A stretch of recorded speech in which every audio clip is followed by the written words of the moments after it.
सर्वांना सस्नेह नमस्कार। मित्रांनो, महाराष्ट्राची ओळख एक पुरोगामी राज्य म्हणून सतत केली जाते। मात्र विधानसभेत महिलांना संधी देण्याबाबत या राज्यात नेहमीच उदासीनता दिसून आली आहे। एरवी सगळेच पक्ष महिला सबलीकरणाच्या मोठ्या मोठ्या गप्पा करतात, पण प्रत्यक्षात मात्र विधानसभेत किंवा लोकसभेत त्यांना कुठल्याही पक्षाने पुरेसं प्रतिनिधित्व दिलेलं दिसून येत नाही। या विधानसभेच्या निवडणुकीत तर लाडकी बहीण हा शब्दप्रयोग लाखो वेळा झाला आणि सरकारने ऐन निवडणुकीच्या तोंडावर लाडक्या बहिणींना दरमहा 1500 रुपये देण्याचं जाहीर केलं, तसं ते दिले सुद्धा।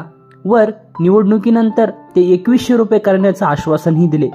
सत्तेत नसलेल्या दुसऱ्या भावाने तर ताई मला मत देशील तर दरमहा 3000 रुपये देईल असं गाजर सुद्धा दाखवलं।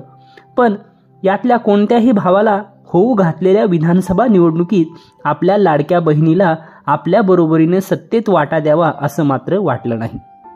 त्यामुळे 288 जागा असलेल्या राज्याच्या विधानसभेसाठी सगळ्या पक्षामध्ये मिळून उमेदवारी मिळाली ती फक्त 363 स्त्रियांना आणि त्यातल्या निवडून आल्या त्या फक्त 21 स्त्रिया।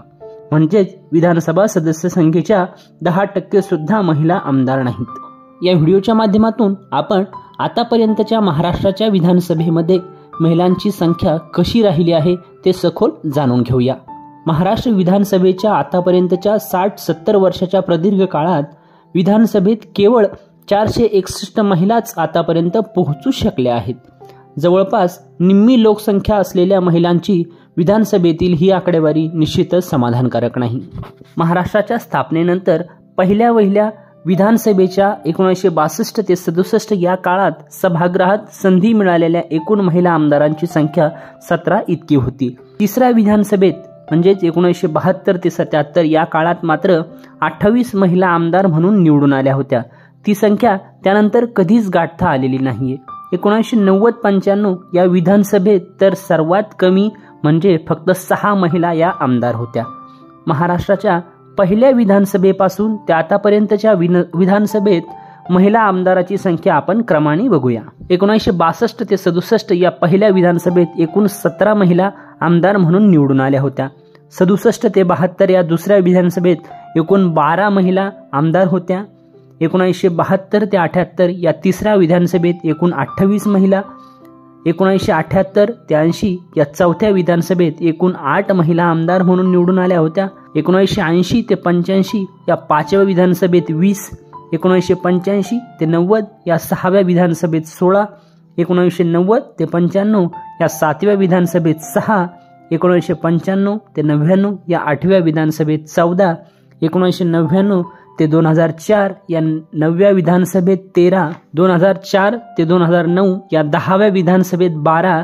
2009 ते 2014 या 11व्या विधानसभेत 13।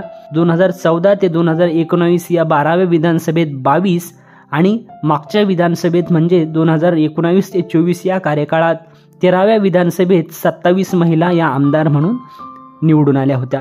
तर 2024च्या नुकताच झालेल्या विधानसभा निवडणुकीत एकूण 21 महिला या आमदार म्हणून निवडून आलेल्या आहेत। एकंदरीत ही सगळी आकडेवारी बघितली तर विचार केल्यास लाडक्या बहिणी या सगळ्याच सत्तेतल्या किंवा राजकारणातल्या भावांना फक्त मतदानापुरत्याच हव्या आहेत।